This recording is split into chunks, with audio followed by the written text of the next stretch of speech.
Bill English. Well, at least the Labor Party's looking a bit thoughtful now, because after the last election, after the 2008 election, they all sat there thinking, haven't the public made a dreadful mistake? They didn't really mean to vote us out. They put in that flaky John Key in the national government, and they sat there puzzling about how the public could have made that mistake. In 2011, they've come back after the election and they're thinking, how did the public do it again? How did they make the same mistake again? You see, the Labor Party still don't understand it's the public who are right and the Labor Party who are wrong. It's not a mistake that they lost seats and vote share in the last election. It was the deliberate intent of the New Zealand public to send one more message, because the last one hadn't arrived, that the nasty, stale Labor Party was irrelevant. And until they start talking about what matters to New Zealanders instead of what matters to the Labor Party, nothing is going to change. So I welcome this new thoughtfulness. Sitting there scratching their heads, how did the public get it wrong again? Well, the public didn't get it wrong, they got it right. And Mr. Speaker, in listening to the Deputy Leader of the Labor Party, I can only say that I'm sure his colleagues hope that he doesn't disappear as quickly as he did when he became the tertiary education spokesman, never to be heard from again. And then I am told, because I wasn't aware of this, apparently he was the health spokesman. Isn't that meant to be one of Labor's strongest issues? Apparently he was the health spokesman. Well, he disappeared quickly from that, and now he's the environmental spokesman. Well, I can just say to the Labor Party, the Greens do it a lot better. They'll do it a lot better. The way they think about the environment and the economy is more sensible and more sophisticated. Well, no, more sophisticated but not that sensible than the Labor Party will ever come up with. And with the old arrogance of the Labor Party, the Deputy Leader saying, oh, there's a balance between the economy and the environment, as if that's some new idea. No one's thought of that before.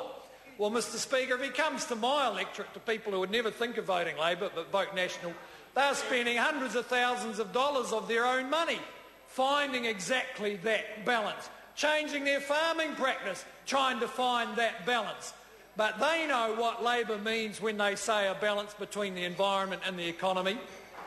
They mean bigger government, making more rules, taking more tax and borrowing more money. That's actually what that means. Whereas what they're going to get from this government is strong support for the competitive export economy. And Mr. Speaker, that is one of the priorities of the government through this term of office. To get back to surplus, manage the government finances prudently to get back to surplus by 2014-15, to continue the process of rebuilding New Zealand's international competitiveness is our second priority. The third one is to deliver better public services, and the final one is to rebuild Christchurch. And Mr. Speaker, I just want to refer to the need to continue rebuilding the competitive economy.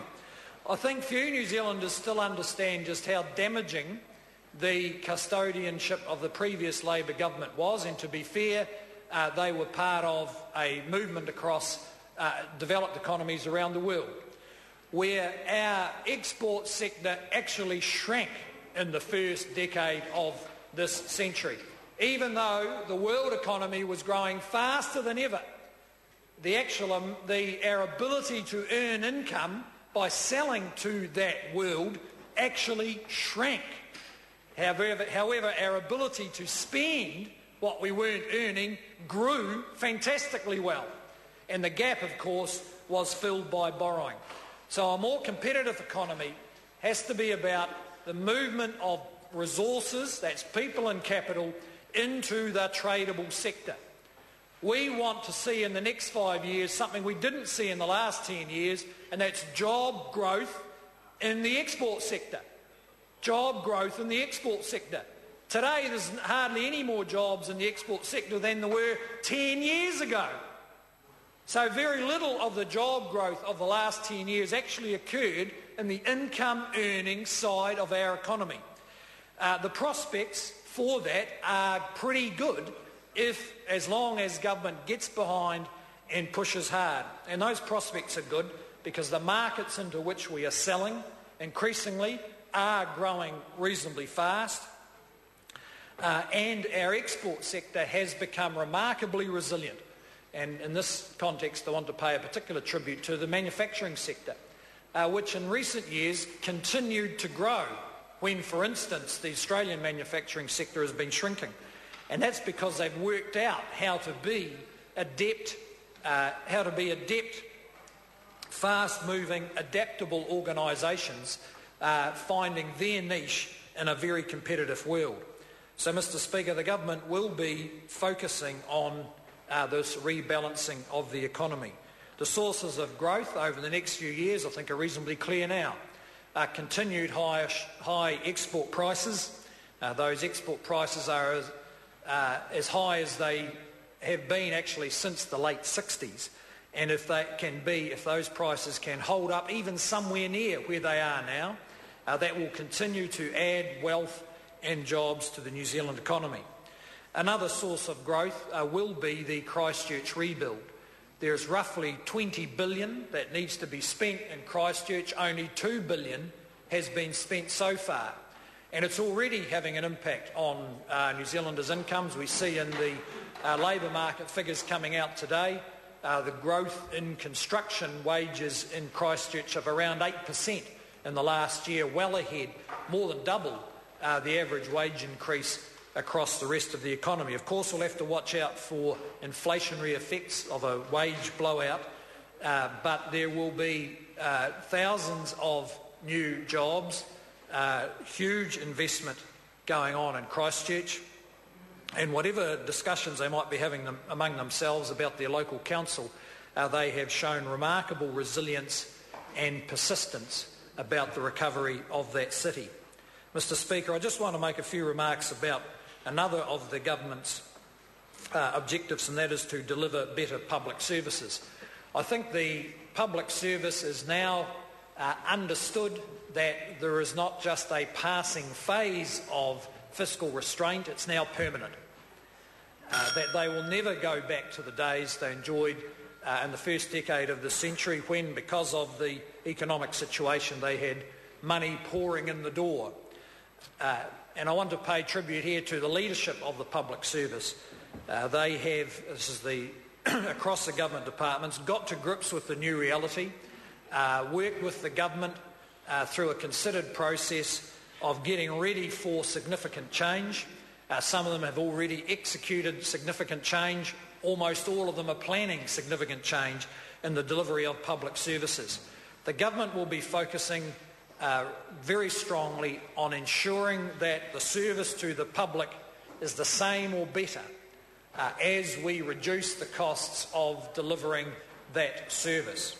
But it will be a challenge. Over the next 3 or 4 years, most government departments will get no new money.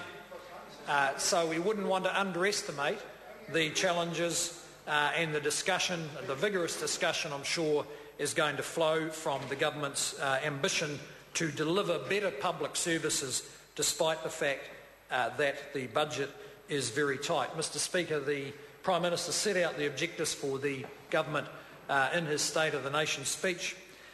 We expect to get on with that agenda in this Parliament and also through the Cabinet, and we also expect that the New Zealand public has, in a pragmatic frame of mind, they have had to go through their own process of making change in their households and their businesses because of the economic circumstances.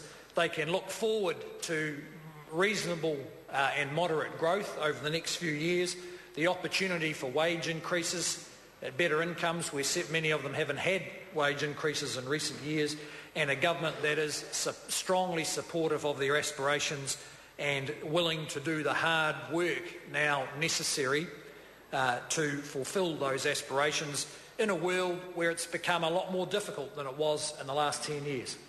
Mr. Speaker. Honourable Nanaia Mahuta. Mr. Speaker, that speech spent